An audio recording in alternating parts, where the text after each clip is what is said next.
Hello everyone, मैं आपका स्वागत करती हूँ अपने यूट्यूब चैनल पर। ये सेट एग्जामिनेशन 2 बार पोस्टपोन हो चुका है, तो काफी लोगों को पता ही नहीं है इसकी डेट क्या है। मुझे रोज पूछा जाता है कि मैम ये एग्जाम फाइनली है कब। तो अगर आप ये वेबसाइट पर चलते set exam.unipune.ac.in, आप सिंपल गूगल पर भी सर्च करोगे, महाराष्ट्र सेट 26 डालोगे, एसईटी डालिए, सीईटी नहीं, तो आपको ये लिंक मिल जाता है। तो यहाँ पर आप देखिए, एक फ्लैश और न्यू जाहिर प्रत ठीक है, वो न्यू वाला हमारा नोटिस है। तो यहाँ अगर आप देखते हो तो इसको देख लेते हैं। ये मराठी में है, तो आप इसको देखो, जूम कर लो। और यहाँ पर इन्होंने क्लियरली लिखा है कि ये एग्जाम जो 6 सितंबर को था, तो सबसे पहले जो जुलाई की डेट थी वो पोस्टपोन हो गई थी 6 सितंबर। और जैसे कि 6 सितंबर को सीटीईटी का भी एग्जाम था, तो उसके लिए उन्होंने अब वो उसको काफी पोस्टपोन कर दिया। तो आपका एग्जामिनेशन फाइनली 6 सितंबर के बदले हो चुका है 27 सितंबर।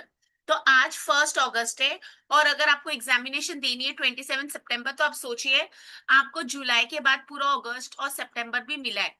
तो अगर अब भी आप पढ़ रहे नहीं है और आप सोच रहे कि जब एग्जाम आएगा तब देखेंगे, तो आप अपने करियर के लिए सीरियस नहीं है। देखिए, मैं हमेशा बोलती हूँ, अगर आपको टीचिंग में आना है तो ये एग्जाम तो क्वालिफाई करना ही है। पढ़ाई को जितना आप बर्डन समझते हो, पढ़ाई उतनी बर्डन लगती है। अगर आपको टीचिंग में नहीं आना है तो बिल्कुल भी प्रिपेयर मत कीजिए। बट अगर आपको टीचिंग में रहना ही है तो ये सारे एग्जाम, भले यूजीसी नेट हो, जेआरएफ हो या पीएचडी हो, आपको करना ही है। ठीक है, तो make the most use of this time. अभी हम सिर्फ 1 अगस्त आज स्टार्ट किए, तो अभी भी आपके पास 2 मंथ्स है। अगर आप बहुत कम परसेंटेज से क्वालिफाई होने रह जाते हो, तो मेरी सजेशन है आप डायरेक्टली एमसीक्यू सॉल्व कीजिए। अगर आप फर्स्ट टाइम एग्जामिनेशन दे रहे हैं, तो मेरी सजेशन है कि आप पहले पूरे कॉन्सेप्ट्स पढ़ लीजिए, फिर क्वेश्चंस को सॉल्व कीजिए। मैं भी समझती हूँ कि कॉलेज जॉब के साथ, या अगर आप कॉर्पोरेट में हैं, या अगर आप घर पर भी रहते हैं, तो टाइम डिवोट करना बहुत मुश्किल है। बट जो भी हमारे पास टाइम है, भले वो 1 घंटा मिले या 2 घंटे मिले, तो make the most of it. ठीक है, तो सबकी अपनी अपनी जिम्मेदारी है और सबकी अपनी अपनी प्रायोरिटीज है। तो अगर आपको लगता है कि आपकी प्रायोरिटी ये सेट एग्जामिनेशन क्वालिफाई करना है, तो आप करके ही दिखाएंगे। ठीक है, नेट की अभी प्रोविजनल की आंसर नहीं आई है। तो आपको तो पता है कि पहले उसकी प्रोविजनल की आती है, फिर चैलेंज होता है, फिर फाइनली उसके आंसर की आते हैं। अगर आपको लगता है कि आपका नेट क्वालिफाई होने वाला है और उसका रिजल्ट इस बार, तो अभी सेट इतना डिले हो गया है कि आप, तो जरूरी नहीं है कि आप, मतलब मेरा कहना होता है कि नेट हो गया तो जरूरी नहीं आप सेट क्वालिफाई करें, बट स्टिल अगर आपने फॉर्म भरा है तो आप एग्जाम दे सकते हैं।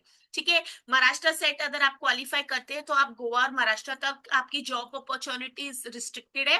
बट अगर आप एक बार यूजीसी नेट क्वालिफाई करते हैं, तो आप anywhere India qualify as assistant teacher, assistant professor apply कर सकते हैं।